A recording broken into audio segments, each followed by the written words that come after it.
Good day, this is Sedlo, and welcome. I'm in the BFM and weapons trainer mission. Well, not quite. Let's circle back to that. Today we're going to talk about what I'm working on. I'm going to talk about why I'm flying the A-10, and I'd like to talk about the DCS Afghanistan and some of the controversy around it. Let's start off with this mission. As I said, it's not quite. This is the new work in progress version 4. And I've listened to folks in the community who said they wanted to fly off of different carriers. So I've added the USS Forstall, the USS Tarawa, and the Kuznetsov.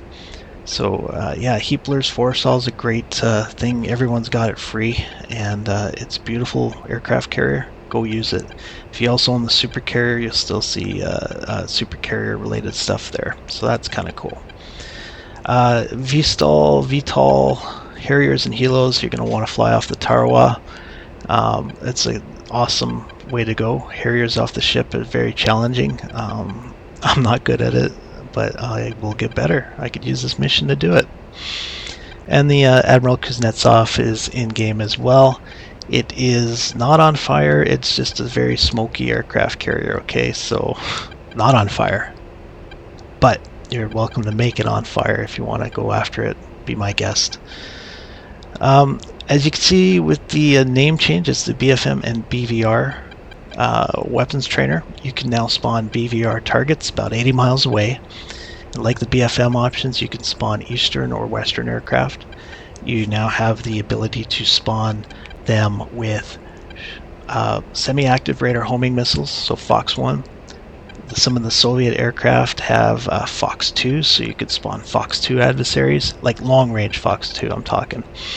And then the active radar missiles as well can be spawned. Works a little differently than the BFM and weapons trainer mission, is that I can't spawn them directly ahead of the player each and every time. For some reasons they just won't engage with the scripts I use. So they will spawn at waypoint 3. Every aircraft has got a waypoint 3, and that's where they'll spawn from. So you can it adds a whole new dimension to the weapons trainer mission. I think you can get some good use out of it. Now I've also made changes to the BFM style. As before, you could spawn Eastern or Western aircraft in offensive, defensive, or neutral setup. Now you can spawn them either guns only or guns and Fox 2s. Alright, so you can spawn IR threats in the BFM arena, and that's going to open up a whole new door of tactics for you to try and you know, get good at. Practice. That's what this mission's all about, really. I've added a few other things here and there, adjusted some of the scripts as well for a new gameplay experience. So yeah, I hope you like version 4. I hope to have it out sometime in April. Got a couple big events coming up in the next 2 weeks. So my computer time is going to be 0, so just bear with me. I'll get it out as soon as I can to you, alright? Alright, why am I flying the A-10? Well, this kind of ties into Afghanistan. I've always wanted to make an A-10 mission on the Afghanistan map, and it looks like we'll be getting our chance sometime this year. Controversy about Afghanistan. Yeah, Eagle Dynamics has announced they're going to release a part of the map first in early access for a obviously a reduced price. There's been a lot of negative comments towards Eagle Dynamics about this way they're doing it. Personally, I kind of feel like the comments and some of the nastiness out there is unwarranted. It's a new way of, you know, doing business for ED. Some people are saying it's an early access of an early access. You know, I get that. Some people are worried that, you know, if the sales aren't good for this little piece of Afghanistan, that the work on big Afghanistan will be curtailed or slowed back.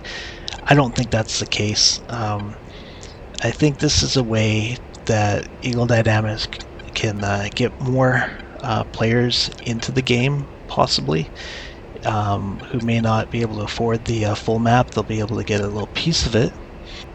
I think that's a good thing. I get that, if somebody buys a slice of the map now and then buys the rest of the slices, it'll be more than what the full map would have cost originally. But that's sort of a business practice that a lot of companies use. Um, and I don't fault for Eagle Dynamics doing it. It's going to generate some extra cash flow, which always companies could use, and hopefully that money is directed back in towards the game itself. Anyway, that's all I have to say about that. I hope to make some missions on the Afghanistan map. BFM and Weapons Trainer version 4 is coming out, and Afghanistan as well. And just let's just be nice to each other.